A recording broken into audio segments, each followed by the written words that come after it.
ఆలయంలో రథసప్తమి వేడుకలు వైభవంగా నిర్వహించేందుకు టీటీడీ ఏర్పాట్లు చేస్తోంది. ఎల్లుండి సూర్య జయంతి సందర్భంగా స్వామివారు సప్తవాహనాలపై మాడవీధుల్లో విహరిస్తూ భక్తులకు దర్శనమివ్వనున్నారు. ఈ సందర్భంగా శ్రీవారి ఆలయంలో ఎల్లుండి ఆర్జిత సేవలను, ప్రత్యేక దర్శనాలను, సిఫార్సు లేఖలపై జారీ చేసే వీఐపీ బ్రేక్ దర్శనాలను రద్దు చేసింది టీటీడీ. తిరుపతిలో సర్వదర్శనం భక్తులకు రేపటి నుంచి 26వ తేదీ వరకు దర్శన టోకెన్ జారీని నిలిపివేసింది. రథసప్తమి వేడుకలకు సంబంధించి మరిన్ని వివరాలు తిరుమల నుంచి మా ప్రతినిధి మోహన్ ప్రసాద్ అందిస్తారు.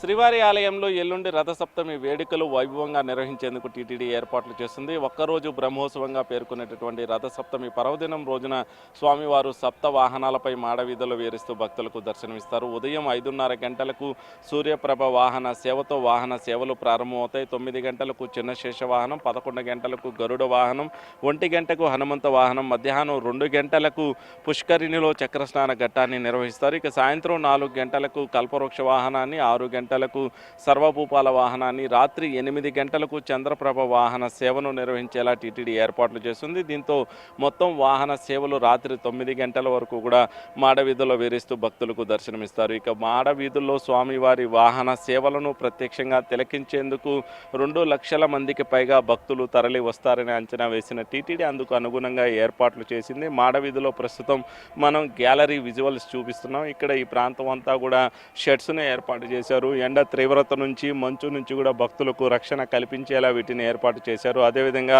మాడవీధుల్లో ఉన్నటువంటి గ్యాలరీలో దాదాపు 2 లక్షల మంది భక్తులు స్వామివారి వాహన సేవలను ప్రత్యక్షంగా తిలకించేటటువంటి సౌలభ్యం లభించనుంది. ఇక ఉదయం నుంచి కూడా గ్యాలరీలో భక్తులు వేచి ఉంటున్నటువంటి నేపథ్యంలో మాడవీధుల్లో ఉన్నటువంటి గ్యాలరీలను 200 గ్యాలరీలుగా విభజించారు. మరోవైపు భక్తుల సౌకర్యార్థం ఉదయం నుంచి రాత్రి వరకు కూడా నిరంతరాయంగా వారికి అన్నప్రసాద వితరణ చేసేందుకు టీటీడీ ఏర్పాట్లు చేసింది. మొత్తంగా కూడా 65 ఫుడ్ కౌంటర్లను అయితే మాడవీధుల్లో ఉన్నటువంటి గ్యాలరీలో ఏర్పాటు చేశారు. వాహన సేవ పూర్తవగానే భక్తులకు అన్నప్రసాద వితరణ నిర్వహించేలా ఏర్పాటు చేశారు. తిరిగి వాహన సేవ ప్రారంభం లోపల ఈ కార్యక్రమాన్ని పూర్తి చేస్తారు. ఇలా ఉదయం నుంచి కూడా 7 విడతల్లో భక్తులకు అన్నప్రసాద వితరణ చేసేలా టీటీడీ ఏర్పాట్లు చేసింది. ఇక భక్తులకు సంబంధించి స్వామివారి ఆలయంలో కూడా దర్శనాలకు సంబంధించి సామాన్య భక్తులకు ప్రాధాన్యత ఇచ్చేలా ఏర్పాట్లు చేస్తున్నారు. రథసప్తమి పర్వదినం రోజున ఉదయం నుంచి కూడా రాత్రి వరకు సర్వదర్శనం భక్తులను దర్శనానికి అనుమతించేలా ఏర్పాట్లు చేశారు. రేపటి నుంచి కూడా 26వ తేదీ వరకు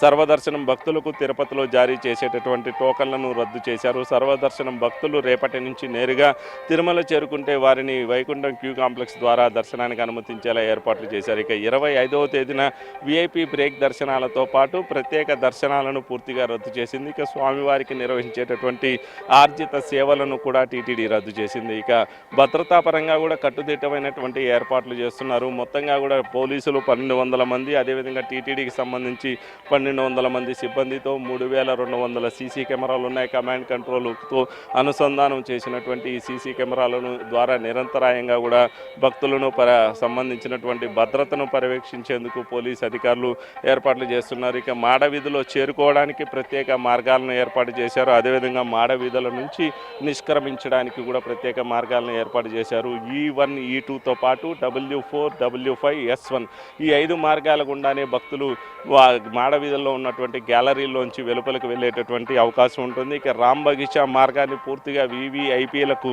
మాత్రమే అనుమతించేలా ఏర్పాట్లు చేశారు. మాడవీధులకు సంబంధించి భక్తులు చేరుకోవాలంటే ఒకటి వరాహస్వామి ఆలయం వద్దకు చేరుకోవడం, లేదా మ్యూజియం వద్ద ఉన్నటువంటి ప్రాంతానికి చేరుకోవడం, లేదా మేదరమిట్ట ఉన్నటువంటి ప్రాంతానికి చేరుకోవడం. ఈ 3 మార్గాల నుంచి భక్తులను మాడవీధుల్లో ఉన్నటువంటి గ్యాలరీలోకి అనుమతించేలా ఏర్పాట్లు చేశారు. ఇక శ్రీవారి ఆలయం నుంచి 5:30 గంటలకు సూర్యప్రభ వాహన సేవ ప్రారంభమవుతుంది. స్వామివారి వాహన సేవకు సంబంధించి 6:45 సూర్యకిరణాలు సూర్యోదయంతో స్వామివారి పాదాలను సృష్టిస్తాయంటూ కూడా ఆలయ అర్చకులు పేర్కొన్నారు. అందుకు సంబంధించినటువంటి ముహూర్తాన్ని అయితే నిర్దేశించారు. కానీ వాతావరణ పరిస్థితులను బట్టి కూడా ఈ కార్యక్రమంలో మార్పులు జరిగేటటువంటి అవకాశాలు ఉంటాయి. స్వామివారి పాదాలను సూర్యకిరణాలు సృష్టించిన తర్వాతే ఎక్కడైతే స్వామివారి వాహన సేవను వేంచేపు చేస్తారో, ఏదైతే ఉత్తరమాడ వీధిగా పేర్కొంటారో ఆ ప్రాంతం నుంచి కూడా తిరిగి వాహన సేవ ప్రారంభమవుతుంది. అప్పటి వరకు కూడా స్వామివారు ఉత్తర మాడవీధిలో ఉన్నటువంటి మేదరమిట్ట ప్రాంతం వద్ద వేంచేపు చేసి ఉంటారు. ఉదయం 5:30 గంటలకు మాడవీధుల నుంచి చేరుకొని 6:15 ఆ ప్రాంతానికి చేరుకుంటారు. సూర్యకిరణాలు స్వామివారి పాదాలు స్పృశించే వరకు కూడా అక్కడ స్వామివారు వేంచేపు చేసి ఉంటారు. ఇది రథసప్తమి పర్వదినంగా సందర్భంగా తిరుమలలో జరుగుతున్నటువంటి తాజా పరిణామాలు. Camera persons